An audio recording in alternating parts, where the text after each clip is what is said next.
Hi guys, കുറെ ദിവസം മുമ്പ് ഏതറിന്റെ ഇലക്ട്രിക് വെഹിക്കിളിനെ പറ്റി ഞാനൊരു വീഡിയോ ഇട്ടിട്ടുണ്ടായിരുന്നു. അപ്പോഴാണ് ചിലരൊക്കെ എന്നോട് ചോദിച്ചത് ബജാജിന്റെ ചേതക്കിനെ പറ്റി ഒരു വീഡിയോ ചെയ്യാൻ പറ്റുമോ.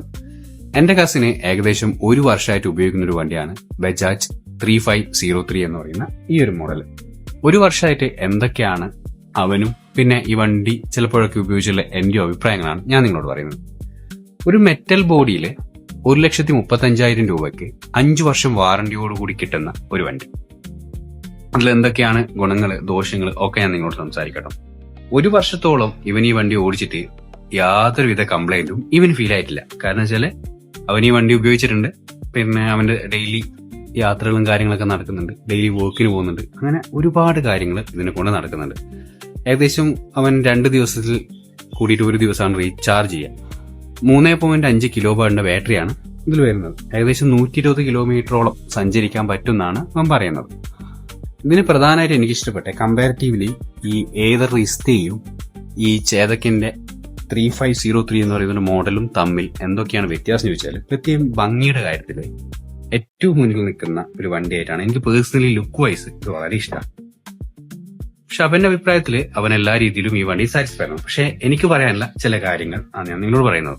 ഇതിന്റെ മെയിൻ ആയിട്ടുള്ള ഒരു പോരായ്മ എന്ന് പറയുന്നത് 8 വർഷത്തേക്കുള്ള ബാറ്ററി വാറണ്ടി നൽകുന്നില്ല എന്നതാണ് എനിക്ക് പറയാനുള്ളത്.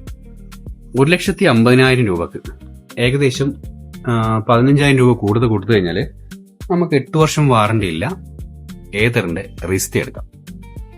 അല്ലെങ്കിൽ ഒരു 15,000 അല്ലെങ്കിൽ 18,000 രൂപ കുറച്ച് കൊടുക്കുകയാണെങ്കിൽ ബജാജിന്റെ 3503 എന്ന് പറയുന്നൊരു ഈ വണ്ടി എടുക്കും. ഇത് ഏകദേശം 120 കിലോമീറ്റർ ഉപയോഗിക്കാൻ പറ്റും.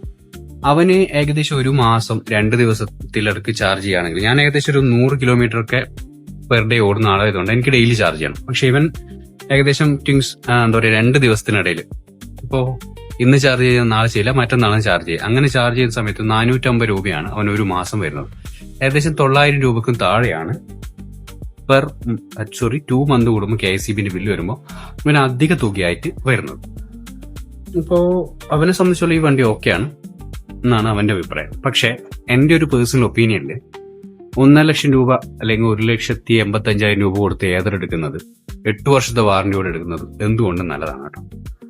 ഇതില് നമ്മളെ ഹിൽ സിസ്റ്റം എന്ന് പറയില്ല. കാരണം വെച്ചാൽ നമ്മൾ കയറ്റത്തിലൊക്കെ കയറി വന്നു കഴിഞ്ഞാൽ വണ്ടി താഴത്തേക്ക് പോവില്ല. അത് ഈ ഏതറിന് ഒരു പ്രത്യേകതയാണ്. പക്ഷെ ഈ ഒരു മോഡലിന് ബജാജ് ചേതക്കിനില്ല എന്നത് ഒരു പോരായ്മ തന്നെയാണ്. പിന്നെ ഈ വണ്ടിയെ പറ്റി പറയുന്ന സമയത്ത് റിവേഴ്സ് രണ്ടിനുണ്ട്. ലുക്ക് വൈസിലൊരു വ്യത്യാസം മാത്രമാണ് ഈ വണ്ടിയിൽ എനിക്ക് പേഴ്സണലി തോന്നിയത്. നമ്മളെപ്പോഴും ഇലക്ട്രിക്കൽ വണ്ടി എടുക്കുന്ന സമയത്ത് കൂടുതൽ വർഷം വാറണ്ടിയിലൊരു വണ്ടി എടുക്കുന്നതായിരിക്കും എപ്പോഴും നല്ലതെന്നാണ് എനിക്ക് തോന്നിയിരിക്കുന്നത്. പിന്നെ ഇതിന്റെ ലുക്ക് വൈസ് ഞാനൊന്ന് കാണിച്ചു തരാം. എന്താ പറയാ, ഹെഡ്ലൈറ്റ്, പിന്നെ അതിന്റെ ബോഡി, പിന്നെ എല്ലാം കൊണ്ടും നല്ല ഭംഗിയുള്ള ടെയിലൈറ്റ് ഒക്കെ വളരെ ഭംഗിയിലുള്ള ഒരു സെറ്റപ്പ് ആയിട്ടാണ് എനിക്ക് തോന്നിയത്. ഒരു ലേഡീസിനൊക്കെ വളരെ പെട്ടെന്ന് ഇഷ്ടപ്പെടുന്ന ലുക്ക് വൈസിൽ ഏതെന്ന് പെട്ടെന്ന് ആൾക്കാർക്ക് ഇഷ്ടപ്പെടണമെന്നില്ല എന്നും എനിക്ക് തോന്നിയില്ല കേട്ടോ. ലുക്ക് വൈസിൽ മാരക ലുക്കാണ് ഇതിനുള്ളത്. റിവേഴ്സ് ഉണ്ട്, അതുപോലെ തന്നെ എന്താ പറയാ, നമ്മളെ സ്റ്റോറേജും ഇതൊക്കെ വളരെ നല്ലൊരു രീതിയിൽ തന്നെയായിട്ടാണ് തോന്നിയിരുന്നത്. ഒരു നമ്മുടെ സ്ക്രീൻ കണ്ടില്ല, എന്താ പറയാ, കാണാൻ നല്ല ഭംഗിയായിട്ടൊരു ക്യൂട്ടായിട്ട് ഒരു വെസ്പയുടെ ഒക്കെ ഒരു ലുക്ക് തോന്നുന്ന രീതിയിലൊരു മീറ്റർ കൺസോൾ ഒക്കെയാണുള്ളത്. പിന്നെ അതുപോലെ തന്നെ ഫോണൊക്കെ വെക്കാനായിട്ട് ഇവിടെ ഒരു ഹോൾ ഉണ്ട്, അതുപോലെ തന്നെ ഇവിടെയുണ്ട് സാധനങ്ങളൊക്കെ, അതുപോലെ തന്നെ സ്പേസും. പക്ഷെ ഏതറിന്റെ അത്രയൊരു ബൂട്ട് സ്പേസ് ഇതിലുണ്ട് എന്ന് എനിക്ക് പേഴ്സണലി തോന്നുന്നില്ല കേട്ടോ. ഏതറിനുള്ള അത്ര ഒരു ബൂട്ട് സ്പേസ് എനിക്ക് തോന്നുന്നില്ല ഇലക്ട്രിക് സ്കൂട്ടറുകളിൽ ഇപ്പോൾ ഏതെങ്കിലുമൊക്കെ ഉണ്ടോ എന്നതൊക്കെ. അപ്പൊ ഈ 2 വണ്ടികളും ഉപയോഗിക്കുന്ന ഒരു വ്യക്തി എന്ന രീതിയിൽ നമ്മൾ ഫൈനലായിട്ട് എത്തുന്ന സമയത്ത് നമ്മൾ സർവീസും അതുപോലെ തന്നെ വാറണ്ടിയും പിന്നെ ഉപയോഗിക്കുമ്പോഴുള്ള കംഫർട്ടും ഒക്കെ പറയുമ്പോൾ എനിക്ക് പേഴ്സണലി ഇഷ്ടപ്പെട്ട ഏതറിന്റെ ഒരു വണ്ടിയാണ് കേട്ടോ. നല്ലൊരു സേഫായൊരു ഫീലിംഗ് ഏതറിന്റെ വണ്ടിക്ക് തരാൻ പറ്റുന്നുണ്ട്. പിന്നെ അതിലുപരി എന്താ പറയാ, ബ്രേക്കിംഗ് നല്ല മെച്ചപ്പെട്ട ബ്രേക്കിംഗ് ആണ്. ചേതക്കല്ല എന്നല്ല കേട്ടോ, ചേതക്കും നല്ലൊരു ബ്രേക്കിംഗ് ഒക്കെ ഉള്ളൊരു വണ്ടിയൊക്കെ തന്നെയാണ്. പക്ഷെ എങ്കിൽ കമ്പാരിറ്റീവ്ലി എനിക്ക് ഇഷ്ടപ്പെട്ടത് ഏതറിന്റെ റിസ്തിയാണ്. വളരെയധികം എന്താ പറയുക, ഞാൻ ഉപയോഗിച്ചുകൊണ്ടുള്ള എൻ്റെ ഒരു പേഴ്സണൽ അഭിപ്രായം. പിന്നെ സർവീസ് മേഖലയിലേക്ക് എത്തുന്ന സമയത്ത് ഉള്ള ചില വ്യത്യാസങ്ങൾ ഞാൻ പറഞ്ഞുതരാം.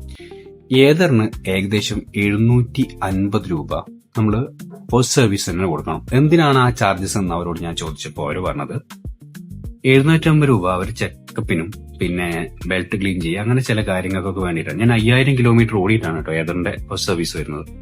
അപ്പൊ അവർ പറഞ്ഞ ചില കാര്യങ്ങളാണ്. അപ്പോ 750 രൂപക്കുള്ളത് അവർ ചെയ്യുന്നുണ്ടോ എന്ന് ചോദിച്ചു കഴിഞ്ഞാൽ എനിക്കറിയില്ല. ഒരു വാഷിങ്ങും ജസ്റ്റ് ഒരു ചെക്കപ്പും ചെയ്യുന്നതിന് 750 രൂപ, ഒരു സാധാരണക്കാരന് 750 രൂപ എന്നുള്ളത് വലിയൊരു തുക തന്നെയാണല്ലോ. അപ്പൊ ഞാൻ ചോദിച്ചപ്പോൾ അവരെല്ലാ സർവീസും പെയ്ഡ് സർവീസ് ആയിട്ടാണ് പറഞ്ഞത്. നേരെ പെട്രോൾ സ്കൂട്ടർ ഉപയോഗിക്കുന്ന സമയത്ത് മേ ബി ഇതിനേക്കാൾ കൂടുതൽ എക്സ്പെൻസ് വരാം. പക്ഷേ 750 രൂപ അധികമാണെന്ന് എനിക്ക് തോന്നുന്നുണ്ട്. ചിലപ്പോൾ മേ ബി ഇലക്ട്രിക് വെഹിക്കിൾ സംബന്ധിച്ചോളം അത് അധികമായിരിക്കില്ല. ഇനി നേരെ മറിച്ച് ബജാജിലേക്ക് വരുമ്പോൾ ഒരു വർഷത്തെ എക്സ്പെൻസ് എത്രയായി എന്നുള്ളത് ഞാൻ പറഞ്ഞുതരാം കേട്ടോ. അപ്പോ ചേതക്കിന്റെ സർവീസ് കോസ്റ്റ് കമ്പാരിറ്റീവ്ലി കുറവാണ്. ഏകദേശം 500 രൂപ ആ രീതിയിലൊക്കെയാണ് ഫസ്റ്റ് സർവീസിനൊക്കെ വരുന്നത്. സെക്കൻഡിലും അത്രയാണ്. പിന്നെ ഏകദേശം 15,000 കിലോമീറ്റർ ഒക്കെ ചെയ്യുന്ന സമയത്താണ് അവൻ ബ്രേക്ക് പാഡ് ഒക്കെ മാറ്റിയത് കേട്ടോ. അപ്പോൾ ഒരു 1000 രൂപക്ക് അടുത്താണ് വന്നിരിക്കുന്നത്.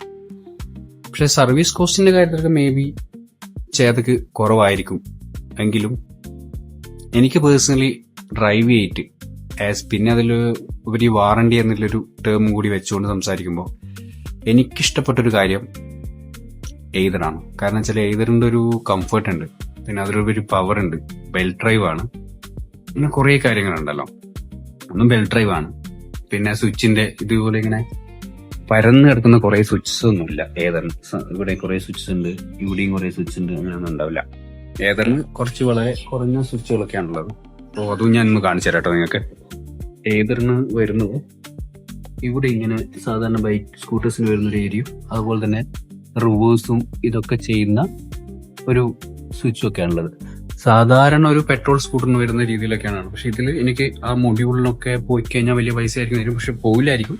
അണ്ടർ വാറണ്ടിയിലൊക്കെ ഉള്ള സാധനങ്ങളല്ലേ. പക്ഷെ കുറച്ചും കൂടി ഒരു നമ്മൾ ഉപയോഗിച്ച പെട്രോൾ സ്കൂട്ടറൊക്കെ ആയിട്ട് സിമിലർ ആയിട്ടുള്ളൊരു സ്വിച്ചിങ് സിസ്റ്റമാണ് ഏതറിന് വരുന്നത്. അപ്പോൾ ഏതർ ഉപയോഗിച്ചിട്ടാണ് എനിക്ക് കുറച്ചും കൂടി കംഫർട്ട് തോന്നിയിരിക്കുന്നത്. പിന്നെ റൈഡിങ്ങിൽ പിന്നെ ഈ ചേതക്കിന്റെ വണ്ടി നമ്മളിപ്പോൾ ഒരു കയറ്റത്തിൽ നിർത്തിയിട്ട് അല്ലെങ്കിൽ വേറെ എവിടെയും നിർത്തിയിട്ട് പെട്ടെന്ന് റോഡ് ക്രോസ് ചെയ്യുമ്പോൾ എടുക്കുമ്പോൾ ഒരു സഡൻ ഉള്ളൊരു കിക്ക് കിട്ടാത്ത പോലെ, എന്താ പറയുക, ഒരു പുഷ് കിട്ടാത്ത പോലെ തോന്നുന്നുണ്ട്. പക്ഷെ ഏതെന്നെ സംബന്ധിച്ചോളം അങ്ങനെ ഒരു ഫീൽ എനിക്ക് ഉണ്ടായിട്ടില്ല. അപ്പോൾ എൻ്റെ അഭിപ്രായത്തിൽ ഫൈനലി എനിക്ക് നിങ്ങളോട് പറയാനുള്ളത് ഏറ്റവും ബെസ്റ്റായിട്ട് ഈ ഒരു പ്രൈസ് റേഞ്ചിൽ ഏതറിന്റെ വണ്ടി വാങ്ങിക്കുന്നതായിരിക്കും ഉണ്ടാവുക. പിന്നെ നിങ്ങളും ടെസ്റ്റ് റൈഡ് ചെയ്ത് നോക്കുക, കൂടുതൽ വിവരങ്ങൾ മറ്റുള്ള ആൾക്കാരിൽ നിന്ന് മനസ്സിലാക്കുക, എന്നിട്ട് വണ്ടി എടുക്കാം. എന്തായാലും നിങ്ങളൊരു പെട്രോൾ സ്കൂട്ടർ വാങ്ങിക്കാൻ ആഗ്രഹിക്കുന്നവരാണെങ്കിൽ അല്ലെങ്കിൽ ഒരു സ്കൂട്ടർ വാങ്ങിക്കാൻ ആഗ്രഹിക്കുന്നവരാണെങ്കിൽ എന്തുകൊണ്ടും നിങ്ങൾക്ക് ഒരു ഇലക്ട്രിക് സ്കൂട്ടർ വാങ്ങിക്കുന്നതായിരിക്കും നന്നാവുക. പെട്രോൾ എന്നുള്ള കാര്യം വിട്ട് ഇലക്ട്രിക്കിലേക്ക് വരുമ്പോൾ എങ്ങനെയായാലും നിങ്ങൾക്ക് ലാഭം ഉണ്ടാവുള്ളൂ. കാരണം വെച്ചാൽ ഞാൻ പെട്രോൾ അടിച്ച് കുറേയധികം പെട്രോൾ അടിച്ച് യാത്ര ചെയ്തതാണ്. അതുപോലെ തന്നെ ആയിരുന്നു വരും. അപ്പോൾ നമ്മൾ ബൈക്കായിരുന്നു ഉപയോഗിച്ചത്, പിന്നെ പെട്രോൾ സ്കൂട്ടറിലേക്ക് വന്നു, ഇപ്പോൾ ഇലക്ട്രിക്കിലേക്ക് വന്നു. അപ്പോൾ ഇതിൽ നോക്കുമ്പോൾ എക്സ്പെൻസ് വളരെ വളരെ വളരെ കുറവാണ്. അപ്പോൾ എല്ലാവരും ഇലക്ട്രിക്കിലേക്ക് മാറുക, കുറച്ച് പൈസ സേവ് ചെയ്യുക, അത് ഉപയോഗിച്ച് വേറെ എന്തെങ്കിലും കാര്യങ്ങൾ ചെയ്യുക. അപ്പോൾ ഓക്കെ, വീണ്ടും ഇതുപോലൊരു വീഡിയോ ആയിട്ട് വരാം. നിങ്ങളെ കമന്റും കാര്യങ്ങളൊക്കെ ഈ വീഡിയോയിൽ ഇടുക. എന്നാൽ മാത്രമാണ് എനിക്ക് ഇതുപോലെ വീഡിയോസ് ഒക്കെ ഇടാൻ പറ്റുക. അപ്പോൾ നിങ്ങൾ എന്നെ സപ്പോർട്ട് ചെയ്യുക, സബ്സ്ക്രൈബ് ചെയ്യുക, ലൈക്ക് ചെയ്യുക, ഷെയർ ചെയ്യുക. Okay, by.